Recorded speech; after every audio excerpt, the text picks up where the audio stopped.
Leaving as fast as they can, people fled the northeastern city of Sumy, trying to get out before nightfall when a ceasefire ends. The night before, airstrikes hit residential buildings and a power plant. Local authorities said 21 people were killed. Further west, people fleeing the city of Irpin, close to the capital Kyiv, crossing a damaged bridge that Russian troops have repeatedly fired on as civilians try to get across. Heartbreaking goodbyes as many of the men split up from their families to go back and fight. Others helping those unable to make the journey by themselves. We are fleeing. She is barely walking, but we are doing our best, thank you. It is good that we could cross the bridge. Bombs are exploding over there, quite intense. Irpin is totally damaged.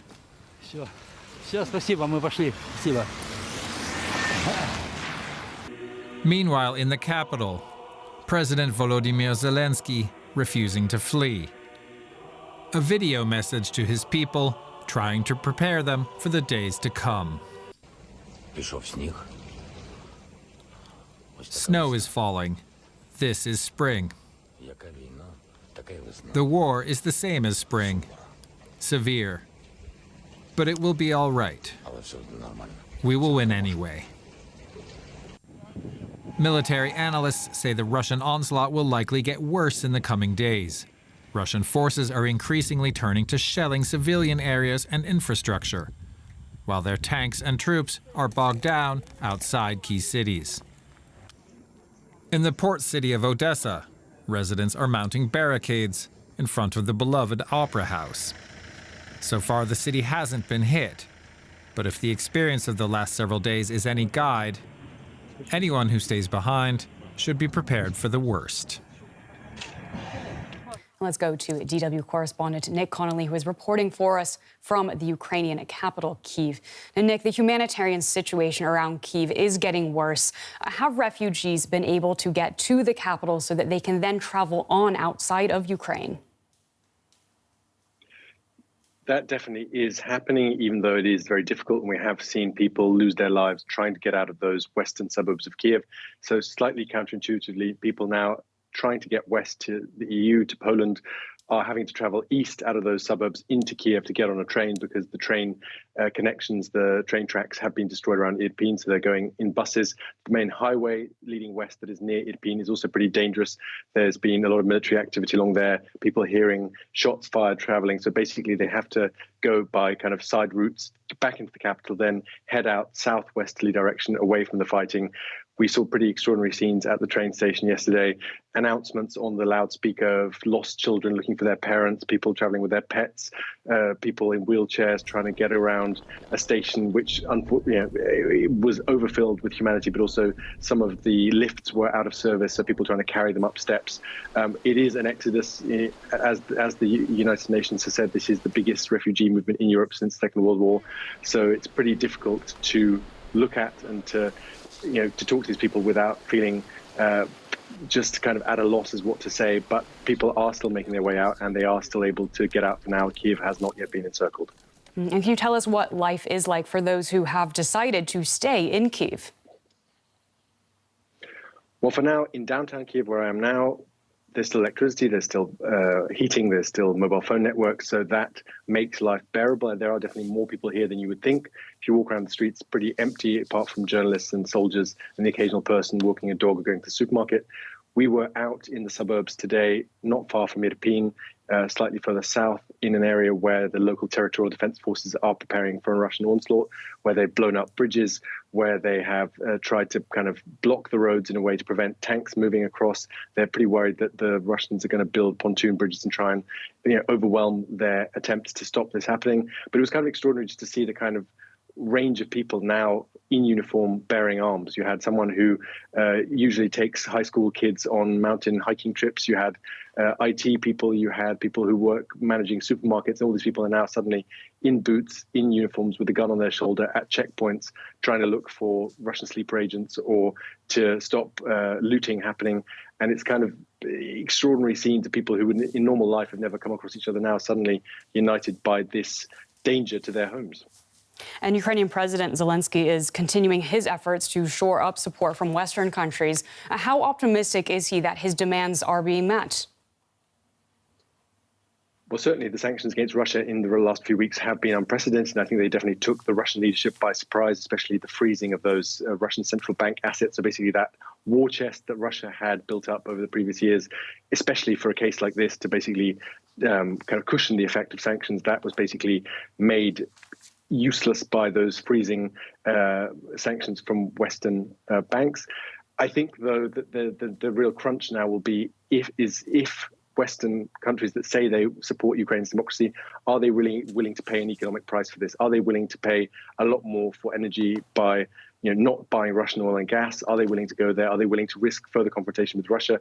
Russia has basically threatened the West with nuclear war in recent days, and we've seen lots of Western governments kind of rowing back on their promises of support for Ukraine. So there's a real worry here in Kiev whether these Western countries are actually going to make good on those promises and be willing to pay a price to support Ukraine. DW correspondent Nick Connolly, thank you so much for your reporting from Kyiv. Let's go now to Pavel Felgenhauer, a Moscow-based military analyst. Thank you so much for joining us on the show. I want to ask you, almost 2 weeks into the war, and we are seeing Russia's territorial gains, especially in the south and east of the country, whereas in the north and around Kyiv, the operation seems to not be going at full speed. Can you tell us why that is? Well, the Russian offensive reached a kind of crescent. Actually, it's stopped all over the place. Russia still has the initiative. It's trying to push in different directions. In Izium, that's trying to close in from the other side into the Lugansk Oblast. And also in the south, there's still offensive action, but there it's also kind of right now stopped. The Russian offensive has ran out of steam. And what are we to make of that? That's a serious problem. Well, that's because Russia doesn't have apparently sufficient reserves. Russia threw into battle more or less what it could.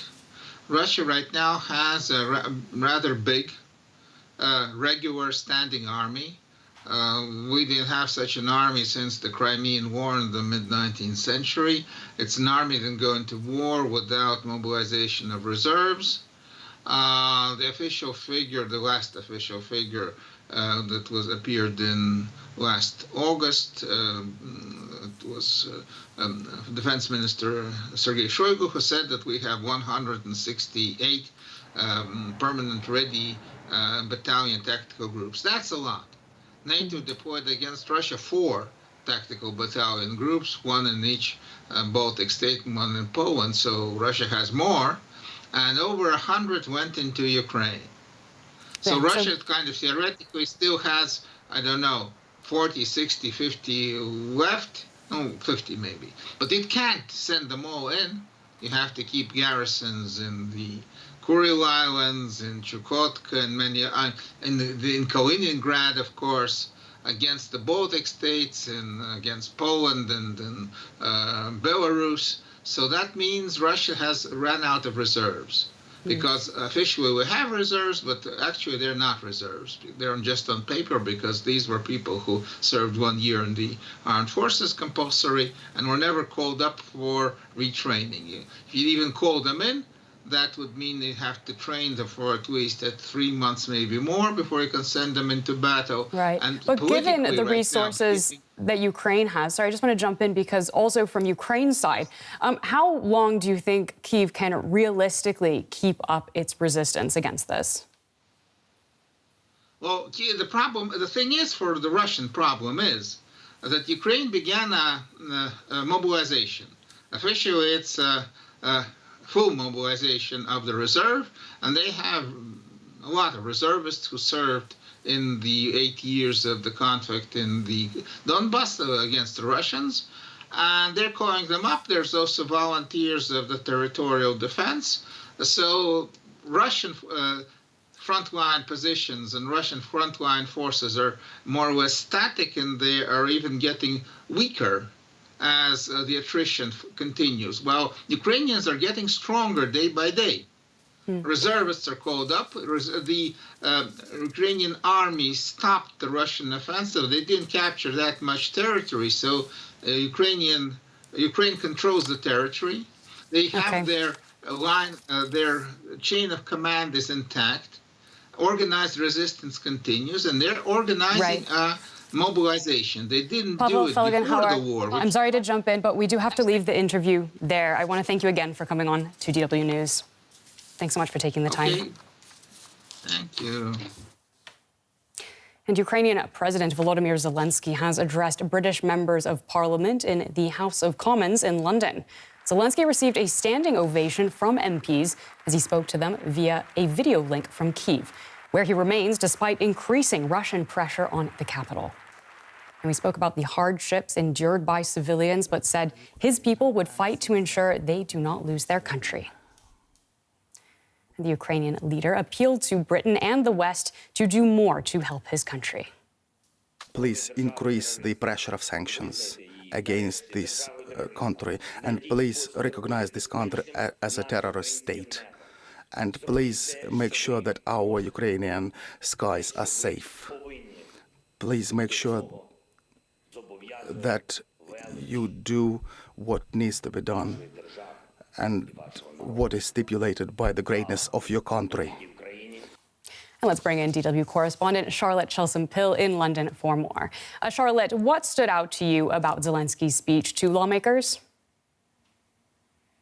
Well, it was an extremely emotive speech that was given earlier this evening. He really day by day went through what 13 days of war have meant for Ukraine, some of the horrors that he described having been endured, saying that this was a war that he did not start. Now, he compared Ukraine's fight to the British fight against the Nazis in the Second World War, and in doing